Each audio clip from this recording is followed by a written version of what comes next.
বাংলাদেশে অসংখ্য জ্ঞানীগুণী ও সুশিক্ষিত রাষ্ট্রপ্রধান এ পর্যন্ত ক্ষমতায় এসেছেন এবং চলেও গিয়েছেন। তারা তাদের জ্ঞান, বুদ্ধি ও বিচক্ষণতার মাধ্যমে এদেশকে খুবই সুন্দরভাবে পরিচালনা করেছেন। এসব রাষ্ট্রপ্রধানরা শুধু যে দেশ শাসন করেছেন তা কিন্তু নয়, তারা ছিল বাংলাদেশের জনপ্রিয় রাজনৈতিক দলগুলোর কর্ণধার বা প্রধান। বাংলাদেশের বড় বড় জনপ্রিয় রাজনৈতিক দলগুলোকে তারা সুশৃঙ্খলভাবে নেতৃত্ব দিয়ে দেশের মানুষের কাছে গ্রহণযোগ্যতাও পেয়েছিলেন দেশ পরিচালনার। তো বন্ধুরা, আজকের এই ভিডিওটিতে আপনাদের জানাবো ১৯৭১ সাল থেকে এ পর্যন্ত যতজন রাষ্ট্রপ্রধান এদেশকে শাসন করেছেন তাদের মধ্যে সবচেয়ে শিক্ষিত। আসসালামু আলাইকুম প্রদর্শক শ্রোতা, আশা করি সম্পূর্ণ ভিডিও জুড়েই থাকবেন, গুরুত্বপূর্ণ তথ্য জানতে পারবেন। চলুন ভিডিওতে বিস্তারিত দেখে আসি। তাছাড়া আরও জানাবো এসব রাষ্ট্রপ্রধানের মধ্যে কে সবচেয়ে বেশি শিক্ষিত এবং স্মার্ট। তো চলুন আর কথা না বাড়িয়ে ভিডিওটি শুরু করি। তবে বন্ধুরা, ভিডিওটি শুরু করার পূর্বে অনুরোধ রইল ভিডিওটিতে একটি লাইক দিয়ে শুরু থেকে শেষ পর্যন্ত দেখার। তাজউদ্দিন আহমদ বাংলাদেশের প্রথম প্রধানমন্ত্রী ও স্বাধীনতা সংগ্রামের অন্যতম নেতা হলেন তাজউদ্দিন আহমদ। তিনি ১৯৭১ সালে বাংলাদেশের মুক্তিযুদ্ধের সময় বাংলাদেশ সরকারের প্রধানমন্ত্রীর দায়িত্ব পালন করেন। তাজউদ্দিন আহমদ মুক্তিযুদ্ধকালীন বাংলাদেশের প্রথম সরকার গঠনে গুরুত্বপূর্ণ ভূমিকা রাখেন, যা মুজিবনগর সরকার নামে অধিক পরিচিত। তাজউদ্দিন আহমদ ১৯২৫ সালে ২৩ জুলাই গাজীপুর জেলার অন্তর্গত কাপাসিয়ার দরদ্রিয়া গ্রামে জন্মগ্রহণ করেন। ছোটবেলা থেকে তাজউদ্দিন আহমদ খুবই স্মার্ট ও পড়াশোনায় পটু ছিলেন। ৪ ভাই ৬ বোনের মাঝে চতুর্থ তাজউদ্দিন আহমেদের পড়াশোনা শুরু বাবার কাছে আরবি শিক্ষার মাধ্যমে। সেই সময়ে প্রথম শ্রেণীতে ভর্তি হন বাড়ি থেকে ২ কিলোমিটার দূরের ভুলেশ্বর সরকারি প্রাথমিক বিদ্যালয়ে। প্রথম ও দ্বিতীয় শ্রেণীতে প্রথম স্থান অর্জন করেন তিনি। চতুর্থ শ্রেণীতে ভর্তি হন বাড়ি থেকে প্রায় ৫ কিলোমিটার দূরের কাপাসিয়া মাইনর ইংলিশ স্কুলে। প্রাথমিক শিক্ষা শেষ করে তিনি পড়েছেন কালীগঞ্জ সেন্ট নিকোলাস ইনস্টিটিউশন, মুসলিম সরকারি উচ্চ বিদ্যালয় এবং ঢাকা ও সেন্ট গ্রেগরিজ হাই স্কুলে। তাজউদ্দিন আহমদ একজন কোরআনের হাফেজ ছিলেন, যা তিনি নিয়মিত লেখাপড়ার পাশাপাশি বাবার সান্নিধ্যে আয়ত্ত করেন। তিনি ১৯৪৪ সালে ম্যাট্রিক ও ইন্টারমিডিয়েট পরীক্ষায় জগন্নাথ বিশ্ববিদ্যালয় থেকে অবিভক্ত বাংলার সম্মিলিত মেধা তালিকায় যথাক্রমে দ্বাদশ ও চতুর্থ স্থান লাভ করেন। এরপর তিনি ১৯৫০ সালে ঢাকা বিশ্ববিদ্যালয় থেকে অর্থনীতিতে বিএ ডিগ্রি লাভ করেন। আওয়ামী লীগের রাজনীতিতে যুক্ত থাকায় তিনি ১৯৬৪ সালে রাজনৈতিক বন্দী হিসেবে কারাগারে থাকা অবস্থায় এলএলবি ডিগ্রির জন্য পরীক্ষা দেন এবং পাশ করেন। তাজউদ্দিন আহমদ যেমন শিক্ষিত ও মেধাবী ছিলেন, তেমনি বিচক্ষণ একজন রাষ্ট্রপ্রধানও ছিলেন। ১৯৭৫ সালে বঙ্গবন্ধু শেখ মুজিবুর রহমান সপরিবারে নিহত হওয়ার পর আরও ৩ জন জাতীয় নেতাসহ তাকে বন্দী করে পুরাতন ঢাকা কেন্দ্রীয় কারাগারে রাখা হয়। পুরাতন ঢাকা কেন্দ্রীয় কারাগারে ১৯৭৫ সালে ৩রা নভেম্বর বন্দী অবস্থায় তাকে হত্যা করা হয়।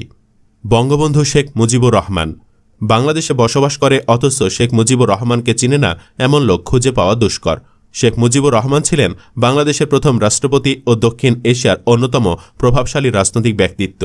তিনি ভারত বিভাজন আন্দোলনে সক্রিয় অংশগ্রহণ করেন এবং পরবর্তীকালে পূর্ব পাকিস্তানকে স্বাধীন দেশ হিসাবে প্রতিষ্ঠার সংগ্রামে কেন্দ্রীয়ভাবে নেতৃত্ব প্রদান করেন। শুরুতে তিনি আওয়ামী লীগের সভাপতি, এরপর বাংলাদেশের প্রধানমন্ত্রী এবং পরবর্তীকালে বাংলাদেশের রাষ্ট্রপতির দায়িত্ব পালন করেন। এ পর্যন্ত যতজন রাষ্ট্রপ্রধান বাংলাদেশকে শাসন করেছেন তাদের মধ্যে দেশের জন্য শেখ মুজিবই সবচেয়ে বেশি ত্যাগ স্বীকার করেছেন। শেখ মুজিবুর রহমান ১৯২০ খ্রিস্টাব্দের ১৭ই মার্চ তৎকালীন ব্রিটিশ ভারতের বেঙ্গল প্রেসিডেন্সির অন্তর্ভুক্ত ফরিদপুর জেলার গোপালগঞ্জ মহকুমার পাটগাতি ইউনিয়নের বাইগান নদী তীরবর্তী টুঙ্গিপাড়া গ্রামে একটি বাঙালি মুসলমান পরিবারে জন্মগ্রহণ করেন। শিক্ষাজীবনে শেখ মুজিব ১৯২৭ খ্রিস্টাব্দে ৭ বছর বয়সে গিমাডাঙ্গা প্রাথমিক বিদ্যালয়ে পড়াশোনা শুরু করেন। ৯ বছর বয়সে ১৯২৯ খ্রিস্টাব্দে গোপালগঞ্জ পাবলিক বিদ্যালয়ে ৩য় শ্রেণীতে ভর্তি হন। পিতার বদলি জড়িত কারণে ১৯৩১ খ্রিস্টাব্দে তিনি মাদারীপুর ইসলামিয়া বিদ্যালয়ে ৪র্থ শ্রেণীতে ভর্তি হন এবং সেখানে ১৯৩৪ খ্রিস্টাব্দ পর্যন্ত পড়াশোনা করেন। ১৯৩৪ খ্রিস্টাব্দে তিনি বেরিবেরি রোগে আক্রান্ত হন।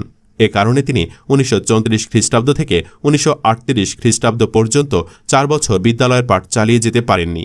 তিনি ১৯৩৮ খ্রিস্টাব্দে সুস্থ হওয়ার পর গোপালগঞ্জে মাথুরানাথ ইনস্টিটিউট মিশন স্কুলে ৭ম শ্রেণীতে ভর্তি হন।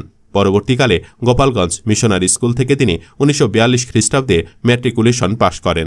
১৯৪৪ খ্রিস্টাব্দে শেখ মুজিব কলকাতার ইসলামিয়া কলেজ থেকে আইএ এবং ১৯৪৭ খ্রিস্টাব্দে ইতিহাস ও রাষ্ট্রবিজ্ঞান বিষয়ে স্নাতক ডিগ্রি লাভ করেন। কলকাতা বিশ্ববিদ্যালয়ের অধিভুক্ত এই কলেজটি তখন বেশ নামকরা ছিল। ভারত বিভাজনের পর তিনি ঢাকা বিশ্ববিদ্যালয়ে আইন বিষয়ে ভর্তি হন।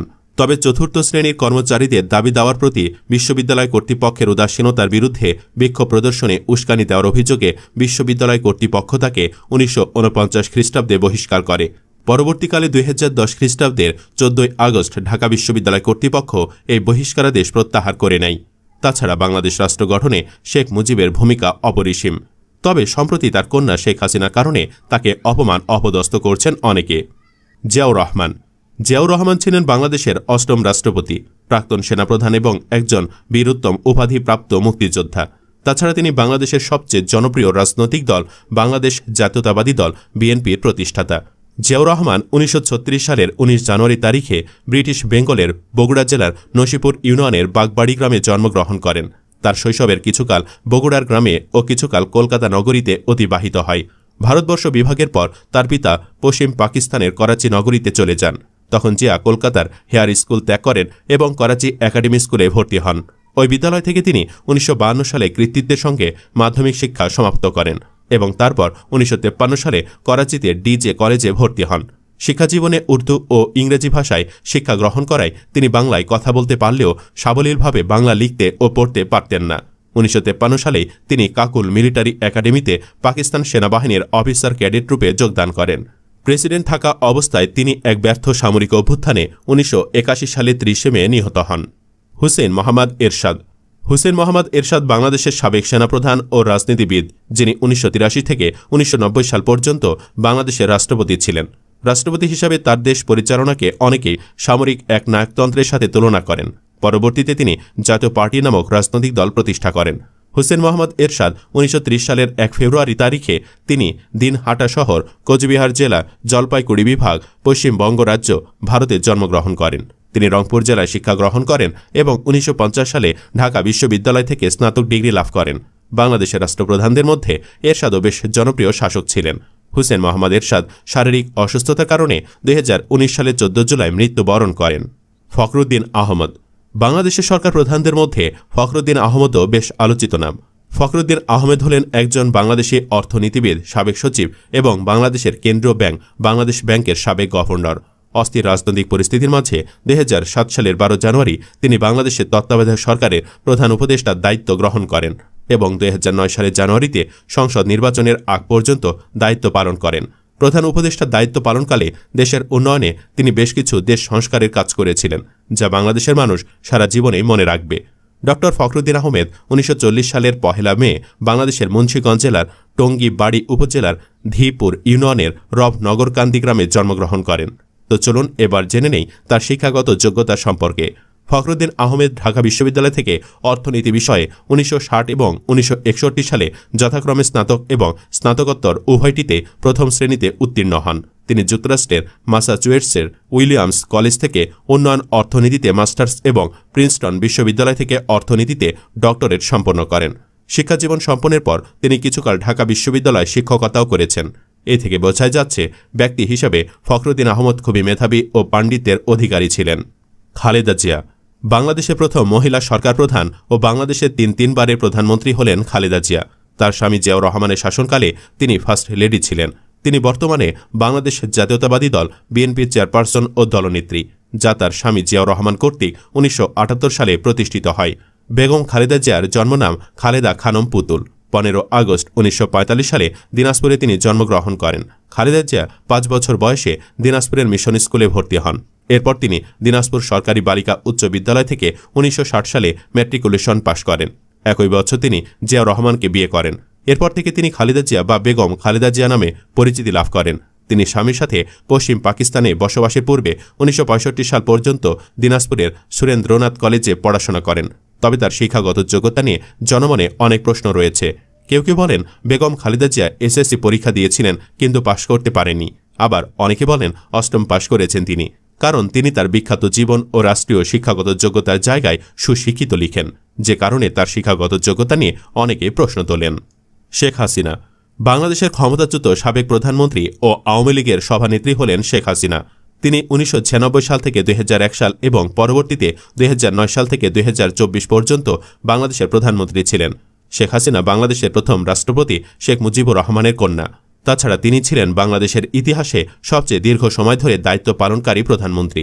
হাসিনা 1947 সালের 28 সেপ্টেম্বর গোপালগঞ্জ জেলার টুঙ্গিপাড়ায় বাঙালি মুসলিম শেখ পরিবারে জন্মগ্রহণ করেন।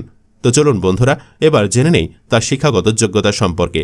হাসিনা টুঙ্গিপাড়া গ্রামের প্রাথমিক বিদ্যালয়ে পড়েন। তার পরিবার ঢাকায় চলে গেলে 1956 সালে তিনি টিকাটুলির নারী শিক্ষা মন্দির বালিকা বিদ্যালয়ে ভর্তি হন। এরপর তিনি গভর্নমেন্ট ইন্টারমিডিয়েট গার্লস কলেজ এবং আজিমপুর গার্লস হাইস্কুলে বিদ্যালয় পর্যায়ে শিক্ষা সমাপন করেন। 1965 সালে তিনি গভর্নমেন্ট ইন্টারমিডিয়েট গার্লস কলেজ থেকে ম্যাট্রিক পাশ করেন। এরপর তিনি ইডেন কলেজে স্নাতক ডিগ্রির জন্য ভর্তি হন। 1968 সালে কলেজে থাকা অবস্থায় হাসিনা এম.এ. ওয়াজেদ মিয়াকে বিয়ে করেন। হাসিনা 1973 সালে ঢাকা বিশ্ববিদ্যালয়ের বাংলা সাহিত্য থেকে স্নাতক ডিগ্রি সম্পন্ন করেন। তিনি যেমন মেধাবী তেমনি দেশ পরিচালনায় দক্ষ একজন সরকার প্রধান। তবে তার কিছু ভুলের কারণে আজ ক্ষমতা হারাতে হয়েছে। ডক্টর মোহাম্মদ ইউনুস বাংলাদেশের বর্তমান অন্তর্বর্তীকালীন সরকারের প্রধান উপদেষ্টা ও বাংলাদেশের সামাজিক উদ্যোক্তা, সমাজসেবক ও নোবেল পুরস্কার বিজয়ী হলেন ডক্টর মোহাম্মদ ইউনুস। মোহাম্মদ ইউনুস 1940 সালের 28 জুন চট্টগ্রামের হাটহাজারী উপজেলার শিকারপুর ইউনিয়নের বাথুয়া গ্রামে একটি বাঙালি মুসলিম পরিবারে জন্মগ্রহণ করেন। তার শৈশব কাটে গ্রামের স্কুলগুলোতেই। তাছাড়া শৈশব থেকেই তিনি খুবই মেধাবী ছিলেন। 1944 সালে তার পরিবার চট্টগ্রাম শহরে চলে আসে এবং তিনি তার গ্রামের স্কুল থেকে লামাবাজার প্রাথমিক বিদ্যালয়ে ভর্তি হন। পরবর্তীতে তিনি চট্টগ্রাম কলেজের স্কুল থেকে ম্যাট্রিকুলেশন পরীক্ষায় উত্তীর্ণ হন এবং পূর্ব পাকিস্তানের 39,000 ছাত্রের মধ্যে 16তম স্থান অধিকার করেন। পরে যখন ইউনুস চট্টগ্রাম কলেজে পড়াশোনা করছিলেন, তখন তিনি সাংস্কৃতিক কর্মকাণ্ডে সক্রিয় হন এবং নাটকের জন্য পুরস্কার জিতেন। 1957 সালে তিনি ঢাকা বিশ্ববিদ্যালয়ে অর্থনীতি বিভাগে ভর্তি হন এবং 1960 সালে বিএ এবং 1961 সালে এমএ সম্পন্ন করেন। কর্মজীবনে তিনি 1961 সালে চট্টগ্রাম কলেজে অর্থনীতির প্রভাষক হিসেবে নিয়োগ পান। 1965 সালে তিনি মার্কিন যুক্তরাষ্ট্রে পড়াশোনার জন্য ফুল ব্রাইট স্কলারশিপ লাভ করেন। 1971 সালে ভ্যান্ডারবিল্ট বিশ্ববিদ্যালয়ের graduate program in economic development থেকে অর্থনীতিতে পিএইচডি ডিগ্রি অর্জন করেন তিনি। 1969 থেকে 1972 সাল পর্যন্ত ইউনুস মারফিস বোরোতে মিডল টেনেসি স্টেট ইউনিভার্সিটিতে অর্থনীতির সহকারী অধ্যাপক ছিলেন। পরবর্তীতে তিনি আবার চট্টগ্রাম বিশ্ববিদ্যালয়ে অর্থনীতি বিভাগে সহযোগী অধ্যাপক হিসাবে যোগ দেন এবং বিভাগের প্রধান হিসেবে দায়িত্ব পালন করেন। পরবর্তীতে 1983 সালে তিনি গ্রামীণ ব্যাংক প্রতিষ্ঠা করেন এবং বিশ্বব্যাপী এটি বিস্তৃত করেন। রুমিন ফারহানা বিএনপির আরেক তুখোড় মেধাবী ও যুক্তিবাদী নেত্রী হলেন রুমিন ফারহানা। বর্তমানে তিনি বাংলাদেশ জাতীয়তাবাদী দল বিএনপির সহ আন্তর্জাতিক বিষয়ক সম্পাদকের দায়িত্ব পালন করছেন। তাছাড়া তার আরেকটি পরিচয় হল তিনি বাংলাদেশ সুপ্রিম কোর্টের একজন আইনজীবী। রুমিন ফারহানা 1981 সালের 19 আগস্ট ব্রাহ্মণবাড়িয়া জেলার বিজয়নগর উপজেলার ইসলামপুরে মুসলিম পরিবারে জন্মগ্রহণ করেন। তার পিতা অলি আহাদ বাংলাদেশের রাজনীতিবিদ ও স্বাধীনতা পুরস্কার বিজয়ী ভাষা সৈনিক। রুমিন হলিক্রস উচ্চ বালিকা বিদ্যালয় থেকে মাধ্যমিক এবং ভিকারুন্নেসা নন স্কুল ও কলেজ থেকে উচ্চ মাধ্যমিক সম্পন্ন করার পর লন্ডন বিশ্ববিদ্যালয় থেকে আইন বিভাগে তার স্নাতক সম্পন্ন করেন এবং যুক্তরাজ্যের লিঙ্কস ইন থেকে ব্যারিস্টার ডিগ্রি অর্জন করেন। শিক্ষাগত যোগ্যতায় একজন মহিলা রাজনীতিবিদ হিসেবে রুমিন ফারহানা অনেক এগিয়ে। আন্দালিব রহমান পার্থ বিএনপির সবচেয়ে শিক্ষিত ও মেধাবী নেতাদের মধ্যে অন্যতম একজন আন্দালিব রহমান পার্থ। সরাসরি বিএনপির রাজনীতি না করলেও বিএনপির জোটে থাকায় সকলে তাকে বিএনপির নেতা হিসেবে চিনে। আন্দালিব রহমান পার্থ হলেন একজন বাংলাদেশি রাজনীতিবিদ, শিক্ষাবিদ ও আইনজীবী। তাছাড়া তিনি বাংলাদেশ জাতীয় পার্টি চেয়ারম্যান ও ভোলা 1 আসনের সাবেক সংসদ সদস্য এবং ঢাকায় অবস্থিত ব্রিটিশ স্কুল অফ ল এর অধ্যক্ষ। আন্দালিব রহমান পার্থ 20 এপ্রিল 1974 সালে জন্মগ্রহণ করেন। তার শৈশব এবং কৈশোরকাল কেটেছে বাংলাদেশে। প্রাথমিক এবং মাধ্যমিক শিক্ষা শেষে উচ্চশিক্ষার জন্য তিনি দেশের বাহিরে গমন করেন। মাধ্যমিক শিক্ষায় তিনি সেন্ট জোসেফ উচ্চ বিদ্যালয়ের এবং পরবর্তীতে গভর্নমেন্ট ল্যাবরেটরি হাই স্কুলে ভর্তি হন। এরপর তিনি উচ্চশিক্ষার জন্য লন্ডন বিশ্ববিদ্যালয় থেকে এলএলবি সম্পন্ন করেন। জোবাইদা রহমান জোবাইদা রহমান হলেন একজন বাংলাদেশি চিকিৎসক ও বাংলাদেশ জাতীয়তাবাদী দলের ভারপ্রাপ্ত চেয়ারম্যান তারেক রহমানের স্ত্রী। জোবাইদা রহমান 1972 সালে সিলেটে জন্মগ্রহণ করেন। তার বাবা রিয়ার অ্যাডমিরাল মাহবুব আলী রাষ্ট্রপতি জিয়াউর রহমানের শাসনামলে বাংলাদেশের নৌবাহিনীর প্রধান ছিলেন। হুসেন মোহাম্মদ এরশাদের সরকারে তিনি যোগাযোগ ও কৃষিমন্ত্রীর দায়িত্ব পালন করেছেন। তো চলুন এবার জেনে নেই জোবাইদা রহমানের শিক্ষাগত যোগ্যতা সম্পর্কে। জোবাইদা রহমান খুবই তীক্ষ্ণ মেধার অধিকারী ছিলেন। জোবাইদা ঢাকা মেডিকেল কলেজ থেকে এমবিবিএস ডিগ্রি অর্জন করেন। পরে লন্ডনের ইম্পেরিয়াল কলেজ লন্ডন থেকে মেডিসিন বিভাগে বিদ্যায়ন করে রেকর্ড নম্বর ও স্বর্ণ পদক নিয়ে এমএসসি করেছেন। তিনি চিকিৎসকদের সিভিল সার্ভিস পরীক্ষায় প্রথম হয়ে 1995 সালে চিকিৎসক হিসেবে প্রজাতন্ত্রের চাকুরিতে যোগ দেন এবং এর 2 বছর আগে তারেকের সঙ্গে বিয়ে হয় জোবাইদার। বর্তমানে তিনি স্বামীর সাথে লন্ডনে রয়েছেন। মির্জা ফখরুল ইসলাম আলমগীর বিএনপির প্রথম সারির অন্যতম নেতা ও বিএনপির মহাসচিব হলেন মির্জা ফখরুল ইসলাম আলমগীর। বর্তমান সময়ে তারেক রহমানের অবর্তমানে দেশে থেকে তিনি বিএনপিকে নেতৃত্ব দিয়ে পরিচালনা করছেন। মির্জা ফখরুল ইসলাম আলমগীর ২৬ জানুয়ারি ১৯৪৮ সালে ঠাকুরগাঁও জেলায় জন্মগ্রহণ করেন। শিক্ষা জীবনে মির্জা ফখরুল ঢাকা কলেজ থেকে উচ্চ মাধ্যমিক পাশ করেন এবং ঢাকা বিশ্ববিদ্যালয় থেকে অর্থনীতিতে স্নাতক ও স্নাতকোত্তর ডিগ্রি অর্জন করেন। মির্জা ফখরুল ১৯৭২ সালে বিশেষ পরীক্ষায় উত্তীর্ণ হয়ে শিক্ষা ক্যাডারে ঢাকা কলেজে অর্থনীতি বিভাগে শিক্ষকতা পেশায় যোগদান করেন। পরবর্তীতে বেশ কয়েকটি সরকারি কলেজে অধ্যাপনা করেন তিনি। অন্যান্য সরকারি দায়িত্বের মধ্যে মির্জা ফখরুল বাংলাদেশ সরকারের পরিদর্শন ও আয় ব্যয় পরীক্ষণ অধিদপ্তরে একজন নিরীক্ষক হিসেবেও কাজ করেন। তারেক রহমান বর্তমান সময়ে বিএনপির প্রধান নেতা এবং বাংলাদেশ জাতীয়তাবাদী দল বিএনপির ভারপ্রাপ্ত চেয়ারম্যান হলেন তারেক রহমান। অনেকেই মনে করেন বিএনপি সরকার গঠন করলে আগামীর প্রধানমন্ত্রীও হবেন এই তারেক রহমান। তাছাড়া তারেক রহমানের আরেকটি বড় পরিচয় হল তিনি বাংলাদেশের সাবেক রাষ্ট্রপতি জিয়াউর রহমান এবং তিনবারের সাবেক প্রধানমন্ত্রী খালেদা জিয়ার সুযোগ্য পুত্র। তারেক রহমানের জন্ম ১৯৬৫ সালের ২০ নভেম্বর। ছোটবেলা থেকেই তিনি খুবই মেধাবী ছিলেন। তারেক রহমান শিক্ষা জীবনের শুরুতে BAF শাহীন কলেজ ঢাকাতে পড়াশোনা শুরু করেন। এরপর সেন্ট জোসেফ কলেজ এবং ঢাকা রেসিডেন্সিয়াল মডেল কলেজে পড়াশোনা করেন। তিনি ঢাকা রেসিডেন্সিয়াল মডেল কলেজ হতে মাধ্যমিক ও আদমজী ক্যান্টনমেন্ট কলেজ হতে উচ্চ মাধ্যমিক শেষ করে ১৯৮৪ সালে ঢাকা বিশ্ববিদ্যালয়ে প্রথমে আইন বিভাগে ও পরে আন্তর্জাতিক সম্পর্ক বিভাগে ভর্তি হন, কিন্তু তিনি স্নাতক শ্রেণী পড়াশোনা শেষ করতে পারেননি। পরবর্তীতে তিনি পেশা হিসাবে ব্যবসাকে বেছে নিয়ে বস্ত্রশিল্প ও নৌ যোগাযোগ খাতে বিনিয়োগ করেন। দর্শক শ্রোতা, এই বিষয়ে আপনার মতামত থাকলে লিখতে পারেন কমেন্ট বক্সে আপনার মতামত। আজকে এই পর্যন্তই। আল্লাহ হাফেজ।